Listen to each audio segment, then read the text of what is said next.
Welcome to the station where the music blasts through because life is fun. With 99.1 FM. Surprise your family today with a nice vanilla-flavored cake made with Maid Marian cake flour. It's perfect for the birthday, anniversary, special occasion, or just celebrating the joy of having your family together. So get a pack or two of Maid Marian cake flour to make that moist, fluffy, vanilla-flavored sponge cake, donut-shaped cakes, Swiss rolls, and other delicious baked goods. Bring on the smiles with Maid Marian cake flour. Made and packaged not by hand by Nomilco, the National Milling Company of Guyana. National Milling Company of Guyana.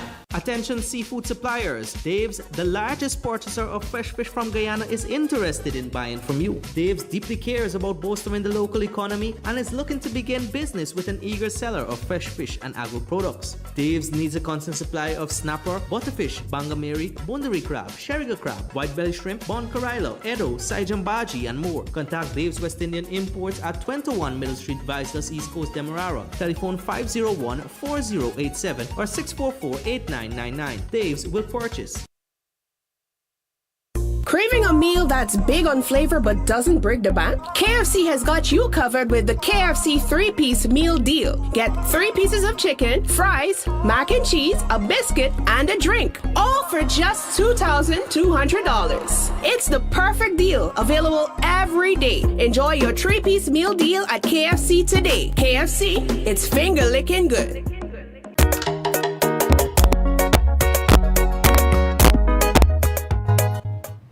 Yeah, good evening and welcome to the Sean Devers Sports Watch. It's Tuesday, October 14th. We're still in the year 2025. On this program, we talk about cricket with former Guyana and West Indies captain Ramnare Sarwan and, of course, Trinidad and Tobago and West Indies fast bowler Anthony Gray. Tonight's program comes to you with the compliments of Dave's West Indian Imports, KFC, Nomilco, Builders Lumberyard, and Survival Supermarket. Good evening to everybody. Good evening to my mom, Juliet Devers Shapwani in West Rumwell, and to all the cricket fans around the world looking on YouTube and listening on the radio in Guyana, and of course listening on Kaieteur News Facebook page. In the news tonight, West Indies losing 2-0 to India. But the last 2 days, we saw some good fight shown by the West Indian, especially the batters and the bowlers also. They took the game into 5 days. Imagine that. And we're celebrating as if they won the World Cup. But that's incremental steps towards improvement. We hope it can be continued. The second test, Campbell and Hope got hundreds as West Indies took the game, as I said, into the 5th day. And incidentally, the last time 2 batters in the same innings got hundreds for the West Indies was way back in 1974 in India when Gordon Greenidge and I think Clive Lloyd was on his debut as captain. The 2 of them got hundreds in a match in the same innings. And in local cricket, the intercounty, which is being used to select the regional 4-day team. The regional 4-day team supposed to be leaving Guyana on the 17th. Tournament set to run from the 18th to the 28th of October in Trinidad and Tobago. And Demerara beat Essequibo in Essequibo. Arju Nandu's son, Matthew Nandu, is Canadian-born. Guyanese, he made 74 in the first match. Former West Indies under-19 player Borbis then beat the Select 11 at Lusiknan, that's on the east coast of Demerara. Kevin Sinclair got 76 not out, and his unrelated namesake Junior Sinclair picked up a 5-4, the first 5-4 in the tournament, still the first 5-4 in the tournament. Today was the second round. Demerara beat the Select 11 today. Perez getting 56 not out, and Nandu getting the first century, 103 not out. at Enmore. So they've taken games now to Essequibo and 2 games on the East Coast. The ground at Enmore today wasn't all of that smooth and so on, but it is a big ground, and so the 3rd game was played there. Going back now to Lusignan for the match on Thursday. That's the 4th match. Borby's playing Demerara in what should be a big match there. So, no, Borby's playing Essequibo in that match. So that's a match that will keep the spectators geared up, looking to see who will qualify for the finals. And as we said, Bangladesh will now play the West Indies in white ball cricket now from October the 18th to the 23rd.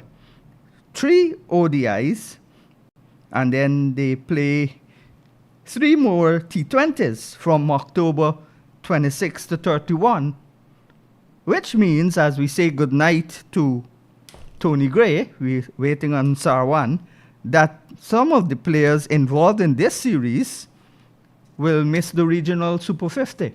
Tony Gray, good evening to you. Good evening, Sean. Good evening to your listeners and viewers. And let me just say condolences to the family of the late Bernard Julian and friends and the general cricket fraternity. The loss of a really kind person, a loving person, somebody who's represented the team, in giving his all. And, it's sad to see him leave, but, this is the way it goes. In fact, this is the 50th year after winning that World Cup in 1975, the first World Cup, 50 over World Cup. I think it was 60 overs in those days, Sean? I'm not sure. Yeah, 60 overs, the first 2. 60 overs, yeah. And, he contributed immensely, and it's sad to see him leave. Yeah, we've been joined now by Ronnie. He is the chairman of the Guyana selectors. Ronnie, how are you doing?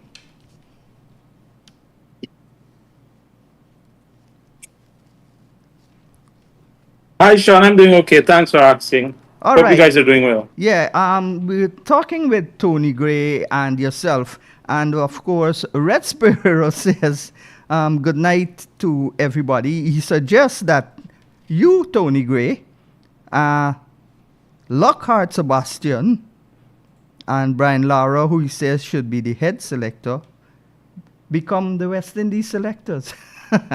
That's the thoughts of veteran commentator Joseph Red Sparrow. He's Guyanese. He's now living with his beautiful wife, Zandra, in the island of St. Lucia. So good night to you, Reds. Good comment. This means that people are watching, people are commenting. Tony, what do you think of the last test? It was an improvement, not a dramatic or a vast improvement, but incremental steps we're seeing, especially by the 2 batters. They batted long and they made hundreds. But my beef was that once they got the hundreds, they almost give their wickets away. Well, Campbell played a reverse sweep, and that was really it was not called for at that time. You needed to bat time. You need to build big hundreds like Jaiswal. How do you look at the final test match? Well, I think that first of all, you have to factor in the playing conditions. It was a placid pitch, really conducive to stroke play, fast outfield, not a huge ground at all. So that batsman had a field day. India scoring over 500 runs, in fact, 518 for 5 declared. It's not a huge surprise to me because these guys are accustomed playing on this type of pitch in the Ranji Trophy situation. And our bowlers obviously lack potency and penetration, but they tried their very best. I was impressed with Jomel Warrican, the way he bowled, a lot of overs, sustained a concentration. He was good at flighting the ball. He was good at drifting the ball. He showed that he had great skills. So other than that, I don't think that our pacers were penetrative enough. In fact, I don't think they got a wicket. Three of them. When we batted, first of all, on a pitch like that, we should have been getting at least 350 or more because, again, the pitch didn't do anything really to talk about. Even Bumrah had it hard to be penetrative first up. Siraj, the same thing. When the spinners came into play after. So we lacked concentration throughout that innings, and it just accounted for us falling below 250. In the second innings, though, I think with the way our lower batted, with Anderson batting for 90-something balls and Kaieteur for 50-something balls, it was a good example for our senior batsmen to put their hands up. And Campbell was amazing at the way he went about things. I mean, he got that century. His strike rate is something that you have to look at, 57 point something. It shows that you cannot sit back to wait to die against the best teams in the world. You have to intelligently play positive cricket, and he was positive right the way through, and well supported by a guy that didn't have the gloves in this game to wicket keep behind the stumps. So his concentration levels was there. He was fresh, and although they were in the field for 130-something overs, he didn't have the wicket-keeping duties, and he gave us a very good century. The point that you're making about Campbell reverse sweeping, remember he did that against Australia, and I saw him at UE Spec do that on the third ball of the innings. So he's accustomed doing those things, and he has to sort of realize the type of pitch that he's playing on. It's not going to deviate. It's not going to bounce for him to get under the ball or over the ball. It's going to come right the way through. And it was a bad choice to make a shot like that, but a mental lapse after getting the century. So they will have to improve on that, but a wonderful effort at the end. Two guys who were batted together who had a record partnership, second best in the world in white ball cricket, 365, has a really good chemistry. But the pitch is what we are accustomed playing on. That type of surface simulates with the pitches in the Caribbean. We're going to get something that is vastly different in New Zealand. The ball is going to seam around, it's going to bounce a little bit more. But still a good effort, Sean. All right, and I remember you said that you would have picked Imlach to keep, and that played out, and Hope had the gloves when he was batting. He didn't bat without gloves, but he didn't have the gloves behind the stumps. Imlach had that. Ronnie, this was the main 100 from Campbell. He was sitting out for maybe a long period due to his ban, and he came back. Hope had 200s at Leeds in England, but that was since 2017. This is his fourth century since then. How do you judge the innings of those two, and what were you disappointed with, and what were you most pleased with, Ronnie?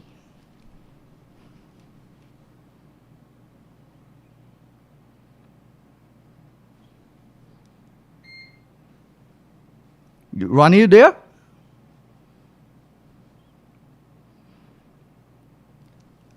All right, Tony, let's go on. The series is over now. We lost 2-0.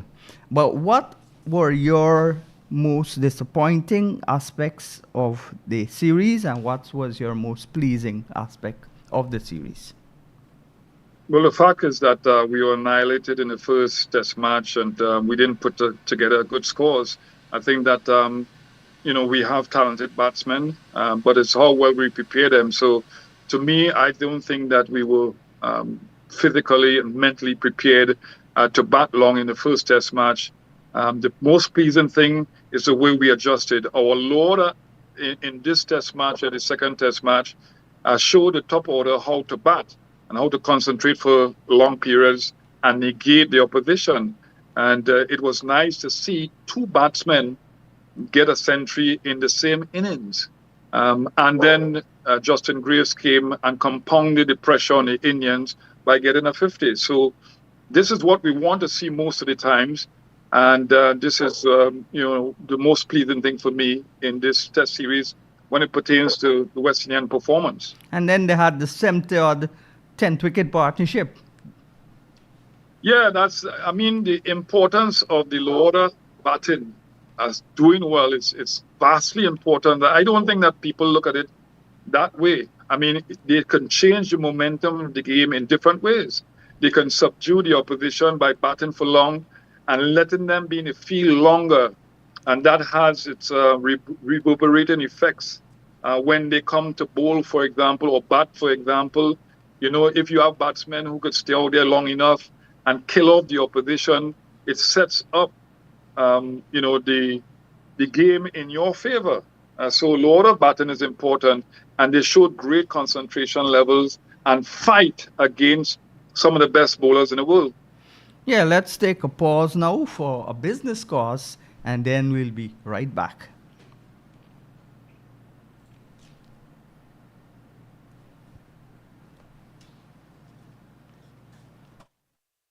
Looking for quality lumber for your dream home or an upcoming project? Then make Builders Lumberyard your premier provider. We provide a full selection of rough and dress lumber, such as Green Heart, Purple Heart, Kabakali, all types of mixed hardwood, Silver Bali, Ditarma, and many other species. We also stock clean and knotted pine doors in various sizes, Qualable posts, farm boards, plywood, and all types of molding. Orders can be cut to any specification and delivered to your worksite. With over 25 years of experience in the lumber industry, we are determined to provide a quality lumber that meets our home builders and contractors' every need. Builders Lumberyard and you will always be a winning combination. John, can you hear me? Our main office at 12 Lombard and Deroy Street, or our branch office at 66 Ben Street, Georgetown, or telephone 225-9530, 227-0904. Attention seafood suppliers. Dave's, the largest purchaser of fresh fish from Guyana, is interested in buying from you. Dave's deeply cares about bolstering the local economy and is looking to begin business with an eager seller of fresh fish and agro products. Dave's needs a constant supply of snapper, butterfish, bangameri, bundari crab, sheriga crab, white belly shrimp, bon carilo, edo, saijambaji, and more. Contact Dave's West Indian Imports at 21 Middle Street, Viceless, East Coast, Demerara. Telephone 501-4087 or 644-8999. Dave's will purchase.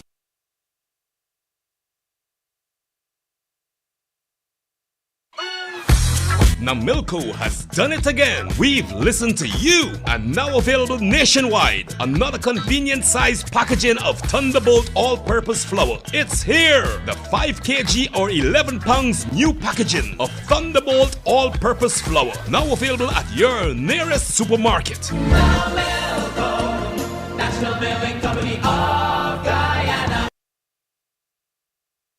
Craving a meal that's big on flavor but doesn't break the bank? KFC has got you covered with the KFC 3-piece meal deal. Get 3 pieces of chicken, fries, mac and cheese, a biscuit, and a drink. All for just $2,200. It's the perfect deal, available every day. Enjoy your 3-piece meal deal at KFC today. KFC, it's finger licking good.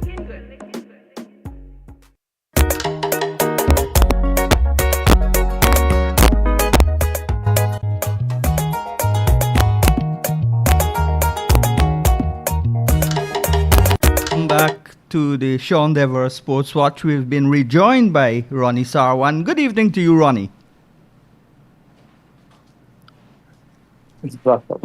Ronnie? Hi, Sean. Yes, sorry about that. All right. I was asking Tony. Hope has gotten his first century in Test cricket since those double centuries in 2 innings at Leeds in 2017, and Campbell got his first overall after a long break due to a ban. How do you see the West Indies performance? What were you most disappointed with, and what was most pleasing to you? In the second test, they seem to have incremental improvements, but not to the standard that we expect, that we know West Indies cricket is for. They still lost the series 2-0, but at least they took the game into 5 days. Yeah, I think, it was really good to see Shea scored 100 after such a long time. Obviously, he has done really well in the shorter format. I think it's of him getting his confidence going for Test cricket, and I think this is going to be a great help of him when it comes to his confidence. In terms of Campbell, of course, he has been through a little difficult time, but it's really good to see that he has come back very strongly. Of course, that would have taken a lot of mental strength, and I think that is what you need at the highest level, the mental strength to help push you through. So I'm hoping that this innings, for both of them, would kind of turn the corner and allow them to be much more consistent, because I think the talent is there, but of course the consistency is what we've been lacking as a batting group and a bowling group. In terms of how they've performed, whether I'm disappointed or not, I think we all would have been maybe kind of reasonable to say if we were to expect them to win the Test series. But I think they have done fairly well, especially with the last Test match ago and the fight that they shown. I think that is all the people in the Caribbean are asking for, is for them to put up a fight, and of course try and have some sort of base to work from. And I think it shows that there is a fight, and I think once you apply yourself, it could be done regardless of. I know we're facing tough situation in the Caribbean in terms of facility, but today demonstrated that it was done without the facility. So it's there, but it's just a matter it has to be done more often. Yes, and we're missing Alzari and Shamar Joseph, our two fastest bowlers, along with Jaden Searles. But when they come back, I'm not too concerned. Well, I'm still concerned about our bowling attack. Warrican looked very good in this second test. He flighted the ball a little bit more. He got turned. But you're not going to always get a pitch like that. So, but our bowling is okay. But the batting is what we're worried about. The top order, we've not gotten opening starts in a long, long time, even when Braffett was playing. And Chandra Paul looked like if he hadn't played cricket for a while. He hadn't played cricket for a while, in fact. So how do we go about rectifying or finding two competent openers?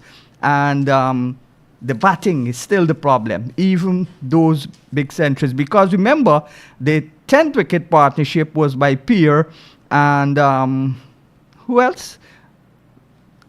Peer and somebody. Anderson. Phillips. Anderson. Yeah, Phillips. They made 77, I think. So how do we address the batting, Ronnie? No, well, I think it's been a problem for a while now. Of course, they must have that mental strength and mental ability to be able to play at the highest level. I think we have tried many players, and majority of our players are probably averaging the mid-20s, high 20s, or probably early 30s. I'm not too sure. But of course, that in itself tells a story. And I think that is what we have to work on in terms of getting the players to be consistent. The only way they would start to have better average, better consistency. We have seen glimpses of players being brilliant in terms of making runs and scoring runs, and of course taking. There haven't really been any consistency over the last 5 years or so, and maybe it could be a little further if quite a few of them have played for much longer. So that has been the biggest challenge, I think, when it comes to having a batting lineup or openers or middle orders, whatever it may be. We're lacking that consistency in terms of producing runs on a consistent basis. Tony, we saw the fixtures, 1 days, 3 1-days, and 3 2020s in Bangladesh. It actually starts on the 18th to the 23rd, and the T20 starts on the 26th to the 31st. How would the Super 50, which is scheduled for Trinidad from the 18th to the 28th, be affected by those white ball players missing? Well, that's the future tours program. We know this was coming along all of the time. So obviously, the fans would want to see the best players play in our regional competition, but it's part of the realities of the landscape of international cricket that you can't have the best players playing in your domestic cricket all of the times, and it gives the opportunity for younger players, newer players now to put their hands up because the senior players are not going to be there. Just want to touch on, the one-day team. I think it's a very good team. I think the prelude to this series that's coming up is a good one because we played against India, some of the best spinners in the world. In fact, some of the best. I think it was the most varied bowling lineup in Test match cricket, with the likes of Bumrah, Siraj, Kuldeep, and these guys. So I think that our players would be more ready to face Bangladesh in Bangladesh. But sadly enough, some players, well-known players like Shehoop and company, would be missed in our regional competition. Yeah, because I don't think they'll be back in time. And even if they come back in time for that tournament, which starts on November the 18th, they would be tired. And they play back-to-back. This series is back-to-back for those who play the white ball. Yeah, I think that you have to be very careful, as mentioned by Ian Bishop and the commentators, how you deal with certain players. You have to rotate players because I just mentioned of the landscape of international cricket. It's about consistent cricket, and the players need a rest. So you have to be astute when it comes to managing the players in the right way. Somebody like this guy, the fast bowlers, Sharma Joseph, and these guys would have to be managed in the right way. And Seals just came off a hard two-test series against India, and we don't want him to break down because these guys are so very important for the future of West Indies cricket. All right, Ronnie, you're the lead selector in Guyana. The intercounty is on its way. A good batting performance so far in the first three matches by Nandu. You got 74 in the first game in Essequibo, and today got an unbeaten 103. Perez got 56. First of all, have you heard from the players who are going to Bangladesh from Guyana if they would be available when they get back to play for Guyana in the regional Super 50? No, we haven't heard anything as yet, so we're still waiting on a word. No one have suddenly made contact with me. All right. No message was related or passed on to me. So, do you think if the players want rest again, coming back from an international tour, and that would give the opportunity to younger players, but we've not won regional one-day tournament since 2005, when you in fact made 300s in that tournament, 2 in Barbados and 1 in the semi-final. Of course, Chattagoon had 100 in the final when McGarrell hit Ben for 6 in fading light at Border. That was the last time that Guyana won a regional 50 over match. How do you balance these players? And have you had the opportunity? I know you got some little problems with your son and so on, going to the hospital. But have you got an opportunity to see this intercounty? Yes, I was in Essequibo, and then I've been looking at some of it on YouTube, of course. Yeah. But in terms of with the other players and balancing, obviously we would want them to play, but I think they would have to ultimately make that decision. Mm-hmm. So we just have to wait and see what happens with those players. But the good thing about it, Sean, we've got a good group of guys. Like I said, when I first took this job, we were trying to create a bigger pool. And I think so far we've been able to do that. So even if these guys are not playing, I think we have not experienced people, but we have people that will be able to participate and be able to play and put us in a position where we can win the tournament. All right, talking about a bigger pool, the president of Guyana, Dr. Arfan Ali, has mandated that the interior locations be a prominent area to search for cricketers. Well, sports people in general, but cricketers. Yourself and Stephen Jacobs, the minister in the Ministry of Culture, Youth and Sports, journeyed there to let them last week. That's how come you weren't on the program, because of the internet connections and so on. How was that program run? Did you find anybody? Is there a pitch in Latem? Well, what we're doing at the moment, Sean, we're just visiting these locations and see what sort of facility they have there. Myself and Mr. Jacobs, you would know, visited Latem last week. So we were able to meet with a few different associations. Of course, we're trying to see what is there, what we can improve in terms of facility. And once those facility if they have facility, we use. If they don't have, we obviously try and put some of those facility in place so we'll be able to get some coaching and stuff done.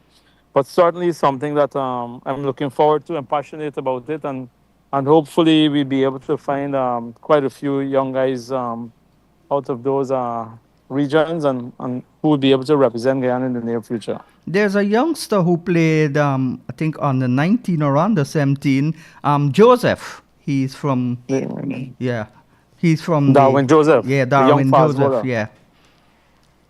Yeah, I think he was mentioned to me a couple of weeks ago by the equipment said Mr. Fredericks. So obviously he's gotten an opportunity. He's a young kid. There's a lot of potential. So we're hoping, like what we've done for every other player, we try and bring them through a pool and have them close to the senior team and whatever sort of physicals we're doing. So he's one of those guys that we're also going to be inviting once we start training and so forth. So, like I said, Sean, and I think you're fully aware, we have worked extremely hard in terms of bringing young guys through and have them a part of the system, the senior system. All right. Tony, would the Trinidad and Tobago players be back in time and available to play in this regional Super Fifth? I know you're one of the scouts. No, I'm one of the scouts when the games are being played in Trinidad. So I viewed two games. Yeah, well, this tournament is being played in Trinidad. I'm not a lead selector, so I don't know the intricacies of their availability. So I can't tell you, Sean. But your gut feeling suggests that they would make themselves available? Yeah, I mean, when you look at West Indies cricket now, there's a lot of opportunity out there in 3 different formats. And we know the spin-off effects of playing for your country, T20 cricket, one-day internationals. People are looking and viewing. So I think that players now will take all the opportunity to play and to show their skills publicly. So they will make themselves available. A lot of Trinidad and Tobago players are very disciplined now and very hardworking, and they are very professional in their approach, and they really want to be strongly patriotic and represent the country and the region too. So I expect them to come out if available. When we talk about cricket, red ball and white ball, it's the opposite from Guyana. They have not done well in 25 years now in white ball. The same can be said for Trinidad and Tobago. I think they've won the last regional 4-day tournament in 2016. And that's a long time too. No, 2006. 2006, yes. Well, that's 24 years. Guyana's not won it 25 years, the Sean, 1 day. So, Sean. Yeah. Sean, sorry, I got to go, right? All right. Yeah. Right? Sorry, thanks. Good luck, sir. Yeah, Mr. Great, thanks. We talk soon. Yeah. Yeah. All the best to your son. Yeah, he's at the hospital. I could understand as a father that takes precedence over cricket. That's right. Yeah. And how do you see, why do you think Trinidad is not winning 4-day cricket? Yeah, that's an excellent question because, each regional team has its own general psyche, the way players are made up. You look at Guyana, for example, they've done well in regional 4-day cricket and winning the last, 2 years with Imlak leading their team, a relatively young fella, a new leader. but the general psyche of the Guyanese batsmen and bowlers is to be process oriented and also to be committed to team dynamics. So they, over the years, have developed good temperaments and good role playing in the 4-day game. It's a different thing in Trinidad because when I was, chairman of selectors in 2020, we went from last place to second place in a year, and then COVID happened, so the tournament was truncated by 2 games, and we were second to Barbados. The point I'm trying to make is that our general psyche allows us to be flamboyant. So the T20 game is what we like. We will do well in the 1-day game. But the longer version of the game, our batsmen don't concentrate for long periods. Our bowlers, especially our faster bowlers, are good now, very good. We have Seals and we have Anderson and 1 or 2 young fast bowlers coming through. But the thing about it is the way the culture, the cricket culture varies from Trinidad to Guyana. The Trinidadians like flamboyancy, the Guyanese like process. So they're process oriented and they can stay long in the crease and play their roles properly without too much of exuberance.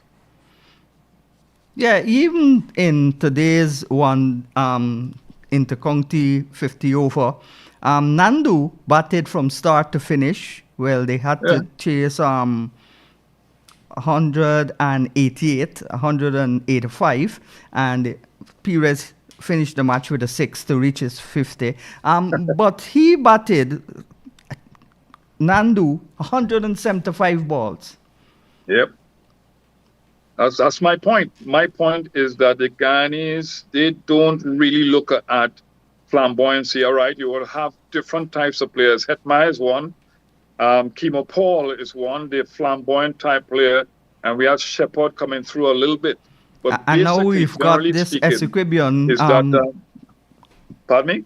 The Essequibian also has come onto the scene from Essequibo. He plays for Police. Quinton Sampson. But right. he batted in the middle in the match. Mainly, when you look at the batsmen over the years, they have been stayers, they have been likened to bat long, the concentration levels are great, and that has accounted for a lot of trophies in the 4-day tournament.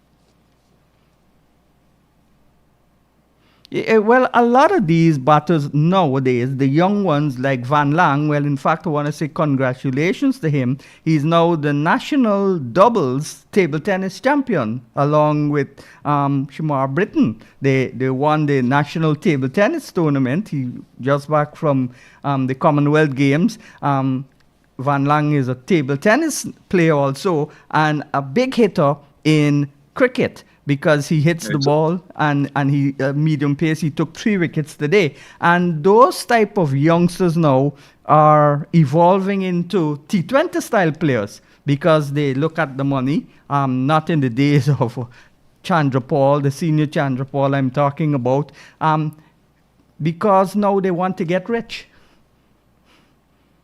Yeah, and this is part of the problem. I said years ago when the T20 cricket was first played in the Caribbean that it's going to bring about the demise of West Indies cricket because we were already flamboyant. Our batsmen like to play audacious type shots. Mm-hmm. And we had to strike the internal balance of being, as I said before, process oriented.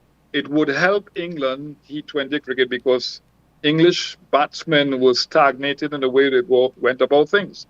So that same young fella you're talking about, he's a big fella. and it's great that he plays table tennis too. Remember the late Roy Fredericks? He played table tennis and squash for Guyana. Yeah. And it would help with the batting.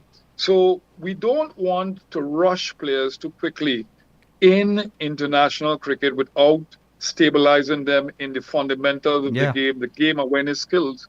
And hopefully with the cross-training, because that's cross-training, playing table tennis, Lara did that, and playing different sports too will help with the specifics of cricket.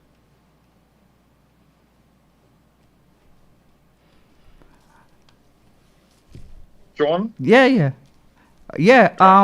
So we're seeing now the evolution of batters.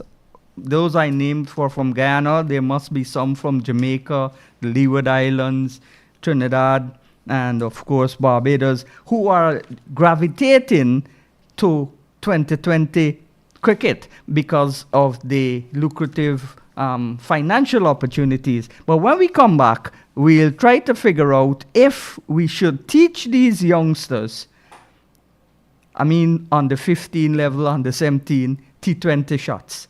Let's go for a quick commercial break and then we'll be right back.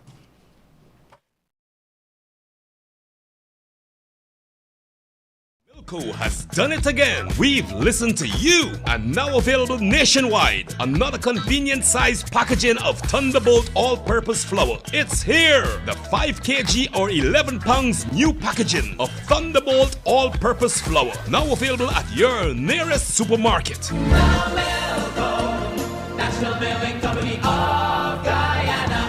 Craving a meal that's big on flavor but doesn't break the bank? KFC has got you covered with the KFC 3-piece meal deal. Get 3 pieces of chicken, fries, mac and cheese, a biscuit, and a drink. All for just $2,200. It's the perfect deal, available every day. Enjoy your 3-piece meal deal at KFC today. KFC, it's finger-licking good.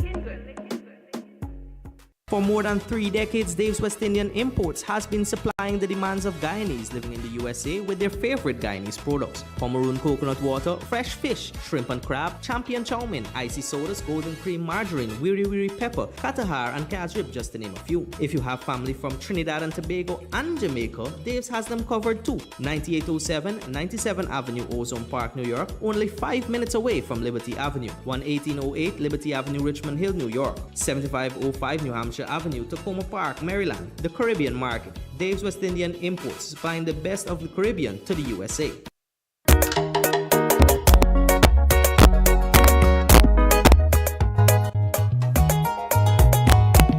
Yeah, welcome back to the Sean Devers Sports Watch. Once again, we want to say good night to Ronnie Sarwan, who had to leave us abruptly because of some illness with his little son. I hope it's not too serious, but he's at the hospital at present. Good night to you, Ronnie, and your family. Stay strong. And to all those in the cricket fraternity, if you're watching online, if you're watching on YouTube, I want to say good evening to my good friend in Jamaica, Seymour George. He says, good night, everyone. You can make a comment on, on Facebook, Seymour. Tony, let's talk about the young generation of cricketers. I was asking some coaches this same question. Do you think it's time now, seeing that there are all sorts of T20 franchise springing up everywhere, that we teach these youngsters to become 2020 players?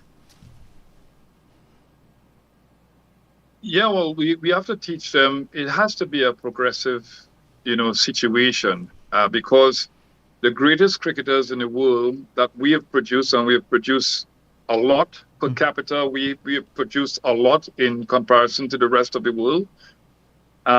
They went through the process, a really near perfect process that created all these dynamic and wonderful professionals from the playground to the international arena. I'll keep on saying that. So we have to teach them the fundamentals first of all, because the fundamentals were taught not by certified coaches during my time or before my time, but by qualified people who were the senior players in clubs. And they were patient with the proper development of our players. And then you have a different psyche now that doesn't like the boring parts of the game. So again, they like to get going quickly. It's part of societal influences. They have their cars at a very early age, as soon as they can drive at 17. They, get themselves involved in relationships very early. So you have to understand the general psyche of young people now.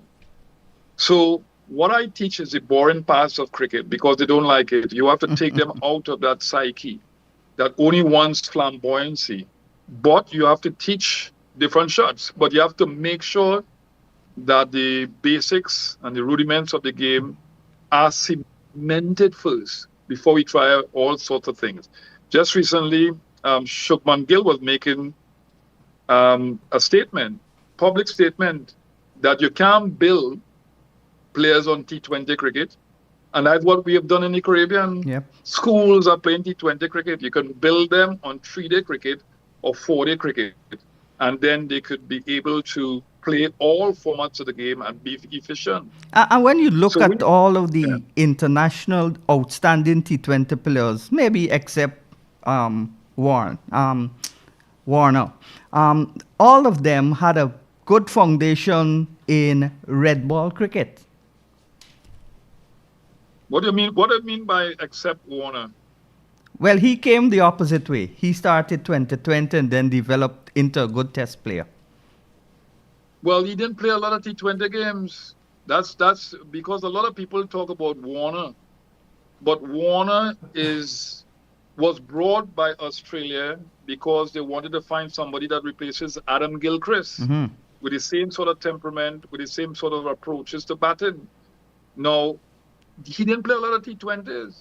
He played 1 or 2 and then was elevated to the one-day side. So the misconception that people have is that he was a T20 cricketer before. No, I'm talking about white ball. Playing 50 over and then test match cricket. He was elevated quickly, so he wasn't misguided by the T20 format. So that's why we have to be protective of our players, because we're not producing quality batsmen that are consistently making big scores. So we have to be protective of our players. And a lot of things have to be mandated when the younger groups are concerned. Like, for example, Joel Andrews, I'm happy that he's not in the T20 side. I'm happy that he's not in the T20 side. If you want him to improve his skills, you have to allow him the time in the 1-day games or the 4-day games for him to bat for longer. So that's what used to happen years ago. And we produce some of the best batsmen in the world. So why don't we repeat it? So what in your mind is the factors preventing the cricketers getting back to the system like in the 80s, early 90s and so on? The pitches have deteriorated. The system has been broken. So what do we do to fix those things? And the mental attitude of many of the young players, they begin to feel they're more important than they are at an earlier stage in their cricket development or in their career. So it's a combination of things. You can't blame the administrators exclusively. The players have got to learn to get up and train by themselves, enhance their technical and psychological ability, mental ability. That's the main problem with these youngsters. Well, I agree with what you're saying there, but it's not the main problem. There are distractions in society. We have to face the fact that we're dealing with a different mindset of people. It's a different generation, and we have to, and that's why you have academies to institutionalize players and keep them away from the distractions so they could focus on the proper development. So we had to face that fact. And, a lot of times we are not facing that fact. We are basically doing the wrong things. We have destroyed the pillars of success that we created that 15 years of dominance. All right, you talk about pitches, for example. If you want to increase the intelligence level and the ability of our players to make the adjustment from pitch to pitch, you can't have one type of pitch.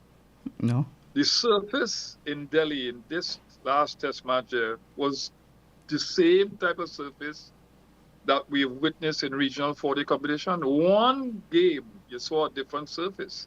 And that's when Barbados Pride played against the Red Force team. And Barbados Pride lost in 2 days because it was a green top, taking their players out of their comfort zone. So that's what I'm a little concerned about New Zealand and the type of pitches that we're going to meet. And what they will do is if we have any little practice matches or in a net situation, they will have brown pitches, slow pitches. So they would cement our players into the habits of playing in slow, low pitches. And then, boom, you're going to see the green tops for the test matches, right? So you have to understand that we have deleted a lot of the systems. Even the school systems have affected West Indies cricket. The education part and the development of players and athletes is just intentional now, and the young people are not allowed to play and develop skills on their own. So it has a lot of reasons for why we have gone from 15 years of dominance, number one in the world in 2 formats of the game, to now languishing in the bottom of the table. But the only way you'll find out and not be embroiled in ignorance is to do research and documented evidence too. Seymour George says the word is discipline. In discipline. Because we're making the same mistakes over and over again. Go ahead. Yeah, Seymour George says the word is discipline. They've got to be disciplined. And they're not, most of them. So that's a big problem. I remember when I was going to school, it was the PE teachers that taught us sports, and then we got the former Guyana players, well, the present Guyana players at that time. The first time I saw Derek Kaieteur and Ray Joseph and Andy Jackman was at school. They came to coach us. Now, in fact, all the regions, they've got the West Indies Cricket Board giving players franchise salaries and so on. And the cricket board, the regional boards, is also giving contracts to players in terms of payments. So it should be easier for these players to come and coach schools when they don't have anything to do. And it seems now you don't even see cricket in school. The Minister of Education, well, the former minister, Priya Manik Chan, my favorite minister, she's now in a different department. But I hope the present Minister of Education continues the plan where you've got to have extracurriculum activities in school apart from academics. She was pointing out to learning a foreign language, learning a trade, a culture, a sport, and these things. She had 5 points. But we are looking now at a time when these youngsters are focused now, or their parents are focused on them becoming lawyers, doctors. But you could be wealthier than a lawyer or doctor as a cricketer, as we saw with Pollard and all of these guys. But you've got to be balanced. I think what you want to do is to try to publicly show what type of monies these guys make. And it might change the parents' views. But looking at sport overall and looking at culture, if we want to change the mindset of young people, that those avenues are so very vitally important. And there has to be a shifting of the mindset of principals in schools to project the most important thing, which is sport. If you look at the allocation of monies given to sports ministry, we just had the budget today or yesterday, read to the public. The monies that are given to sport, which is one of the most important ministries, because when you look at Fidel Castro and what he did with sport in a time where Cuba was struggling with the embargo and that sort of thing, it's amazing. So sport is one thing, one avenue that has all the positive tentacles you could think about. If you want a healthier nation, sport. If you want a disciplined, group of people, young people, sport and culture. If you want elitism later on, sport. If you want monies coming into your country through sport tourism, sport. So you have to look at sport as a vehicle, as I mentioned in the last program, for national development and not just for recreation. All right, so that's it. And in countries like Guyana and Trinidad, especially, you get all types of races, religions playing in one team. That's where I learned unity. And I learned a lot about the Hindu culture, the Muslim culture, the Christian culture in a team environment. So that teaches unity also. Well, excellent point, Sean, because when I look at West Indies cricket, I keep on saying that we don't really understand the benefits in it. It was used as the glue by the Almighty, in my opinion, to bring people closer together. When I coach, before we start the session, we say prayers. But it's not English prayers all the time because we have different ethnic groups in Trinidad and different religions. So we ask Muslim guys to say the prayer in their own Muslim way and then interpret what was said. I mean, well, say what was said in English, because that's the only way initially and proactively we could bring unity among people through sport. The great late Nelson Mandela said it, right? He said that sport is a special thing that has the ability to bring people closer together and that sort of thing like no other. So any first world country and third world countries that hope to develop must look at and view sport as a very important thing. And I think our present government, of course, the highest, the President Arfan Ali, he's big on sports, especially cricket. Stephen Jacobs played first-class cricket, captain the West Indies under 19 team. He's now in the ministry and looking after not just cricket, but all sports. And Charles Ramson also himself played basketball, played cricket, and so on. So these guys have integral knowledge of being it, not just looking at it from the outside and wanting to develop. They have to understand what the players and the sports people need. And so that's a big improvement with the mindset of some of our top government officials in Guyana.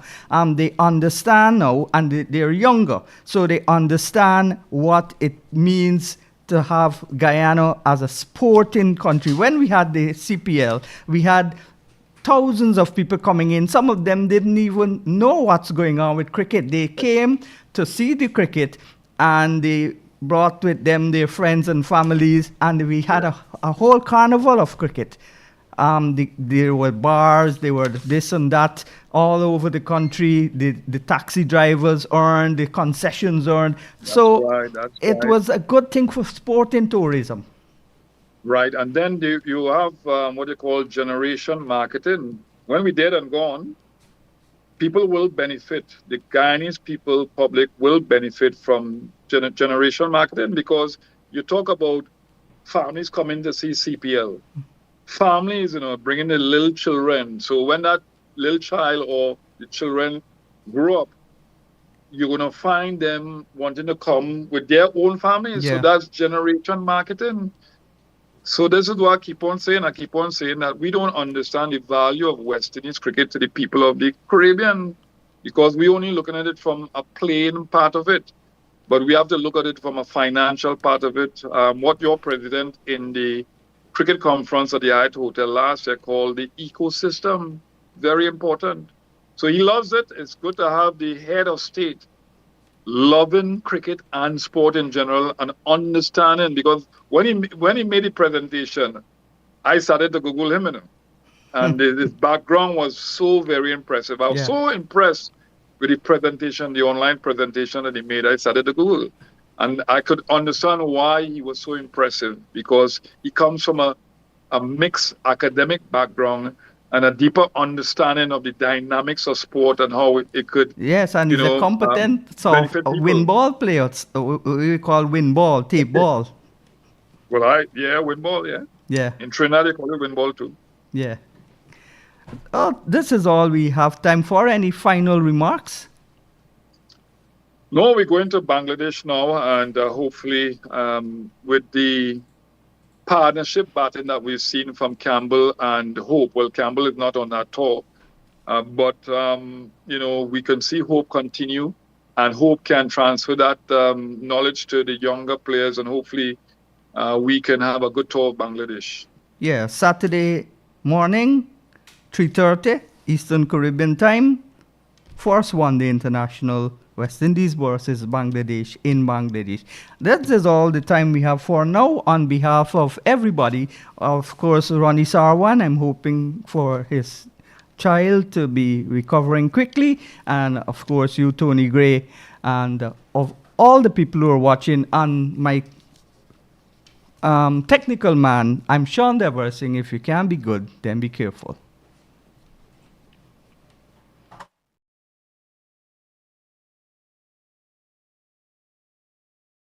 Family today with a nice vanilla flavored cake made with Maid Marian cake flour. It's perfect for the birthday, anniversary, special occasion, or just celebrating the joy of having your family together. So get a pack or two of Maid Marian cake flour to make that moist, fluffy, vanilla flavored sponge cake, donut shaped cakes, Swiss rolls, and other delicious baked goods. Bring on the smiles with Maid Marian cake flour. Made and packaged not by hand by Nomilco, the national milling company of Guyana.